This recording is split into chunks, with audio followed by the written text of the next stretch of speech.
So good day everyone, I am Abdul Talal Abdul Latif. So today, I'm going to discuss about the chapter 4.1, which is about the evolution of the Philippine Constitution and the 1897 Constitution of Biak na Bato. So to start, let's first define what is a constitution. So a constitution is defined as a set of fundamental principles or established precedents according to which a state or other organization is governed. So, in simple terms, ang constitution ay isang set ng rules or fundamental principles or ideals na bumubuo sa kung paano or how should a government should function. It shapes how the government should function. So, the Constitution of the Philippines, the supreme law of the Republic of the Philippines, has been in effect since 1987. So yes, the Philippines has undergone several constitutional changes throughout its history. So there were only three other constitutions that have effectively governed the country, which is the 1935 Commonwealth Constitution, the 1973 Constitution, and the 1986 Freedom Constitution. So, ang mga constitution na to reflects the fight for democracy at kalayaan sa or our struggle for democracy para makalaya sa kamay ng mga mananakop or mga Kastila. So, other than these three, there were earlier constitution attempted by the Filipinos in struggle to break free from the colonial yoke. So, may mga earlier attempted constitution din ng mga Pilipino para makawala sa kamay ng mga mananakop, mga colonizers. So, one of these earlier constitution attempts was the 1897 Constitution of Biak na Bato. So, ang Constitution ng Biak na Bato was established by Emilio Aguinaldo on July 1897. So, ba't nga ba siyang tinawag na Biak na Bato? So, tinawag sang Biak na Bato dahil sa mga panahon na iyon is mainit ang labanan sa pagitan ng Philippine Revolutionary Army at sa mga Kastila. Kaya sa panahon na yon, sunod-sunod ang pagkatalo ng mga hukbo ni Emilio Aguinaldo. Kaya napilitan silang tumakbo sa probinsya at tumakbo at tumago sa probinsya ng San Miguel, Bulacan sa kagubatan ng Biak na Bato. At dito sa kuweba ng Biak na Bato na isulat at nagawa ang Constitution ng Biak na Bato. So, now let's talk about the 1897 Constitution of Biak na Bato. So, the Constitution of Biak na Bato was the provisionary constitution of the Philippine Republic during the Philippine Revolution and was promulgated by the Philippine Revolutionary Government on November 1, 1897. So, ang Biak na Bato Constitution ay tinawag na Provisionary Constitution. Provisionary means na hindi siya final, temporary lang siya, or pansamantala lamang siya. So, the Constitution borrowed from Cuba was written by Isabelo Artacho and Felix Ferrer in Spanish and later on translated into Tagalog. So, originally the concept of this constitution was borrowed from the Cuban Constitution. Kasi that time, Cuba was also facing its fight for independence against the Spanish rule. So lumalaban din ang Cuba para sa kanilang independence against the Spanish rule. So, ang constitution ng Biak na Bato ay sinulat nila Isabelo Artacho and Felix Ferrer in Spanish at di kalayuan ay na-translate into Tagalog. The organs under the government of the Constitution were, number 1, the Supreme Council, which was vested with the power of the Republic, headed by the President and or Department Secretaries, the Interior, Foreign Affairs, Treasury, and War.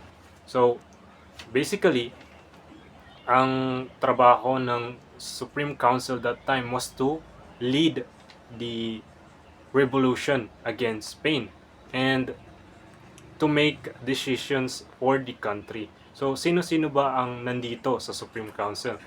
First is, it's headed by the President, which is si Emilio Aguinaldo, Vice President na si Mariano Trias, Secretary of Foreign Affairs, Antonio Montenegro, Secretary of War, Emiliano Rigo de Dios, Secretary of Interior is Isabelo Artacho, and Secretary of Treasury, Baldomero Aguinaldo. So, number 2, the Consejo Supremo de Garcia y Justica, or the Supreme Council of Grace and Justice, which was given the authority to make decisions and affirm or disapprove the sentences rendered by the other courts and to dictate rules for the administration of justice. So, ang the Consejo Supremo de Garcia y Justica, or the Supreme Council of Grace and Justice, so sila ang responsible for establishing rules and regulations para ma-ensure na ang batas ay nasusunod ng maayos at nabibigay ang tamang hustisya sa mga tao. The third organ is the Asamblea de Representantes, or the Assembly of Representatives, which was to be convened after the revolution to create a new constitution to elect a new council of the government and representatives of the people. So, ang Assembly of Representatives naman, ang trabaho nila is to create a new constitution and to elect a new council of the government and representatives of the people after ng revolution against Spain. So, ang trabaho nila, basically ang trabaho nila was to create a new constitution after ng revolution. So, kasali din sa trabaho nila ang paggawa ng mga bagong rules at paggawa ng mga bagong laws and to represent the people's voice.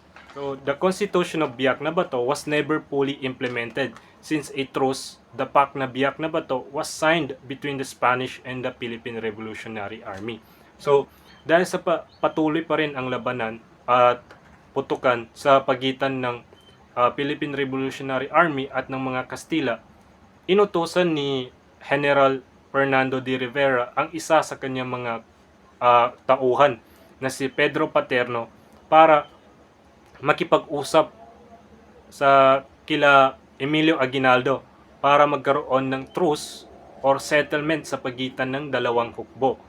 At noong December 1897, nagkaroon ng tigil putukan or ceasefire sa pagitan ng dalawang forces. At nagkaroon sila ng kasunduan na tinawag na the Pact of Biak na Bato. So, sa kasunduan na to, may mga terms and mga rules na dapat nilang sundin.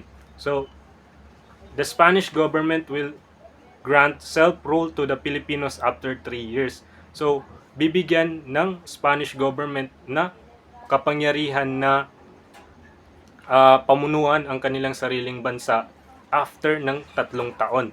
Pero ang kapalit naman nito ay susuko si Emilio Aguinaldo at aalis sa Pilipinas. At isusuko din ang mga armas sa Spanish government. So kapag sinunod ni Emilio Aguinaldo ang mga terms na ito, conditions na ito, is makakatanggap siya ng 800,000 Mexican pesos. So pumirma naman si Emilio Aguinaldo sa truce agreement na ito at nakatanggap siya ng partial payment na 400,000 pesos. Pero ang nangyari habang nasa ibang bansa si Emilio Aguinaldo ay wala pa ring tiwala ang mga Kastila at Pilipino sa isa't isa. Kaya nagkaroon ulit ng putukan sa dalawang puwersa na to. Kaya ang Pact of Biak na Bato or ang truce is nabigo at hindi na fully implement ang Biak na Bato Constitution. So this is the primary source, the preamble of the Biak na Bato Constitution.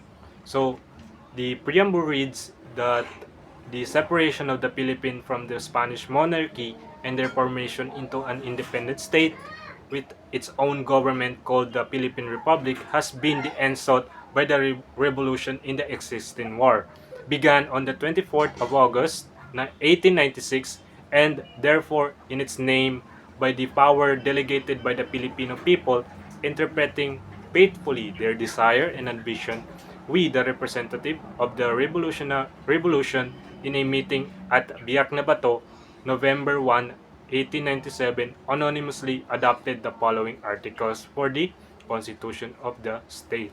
So, ang preamble ng Biak na Bato Constitution is important. It is so ang Constitution ng Biak na Bato is an important milestone na nagawa ng mga Filipino people.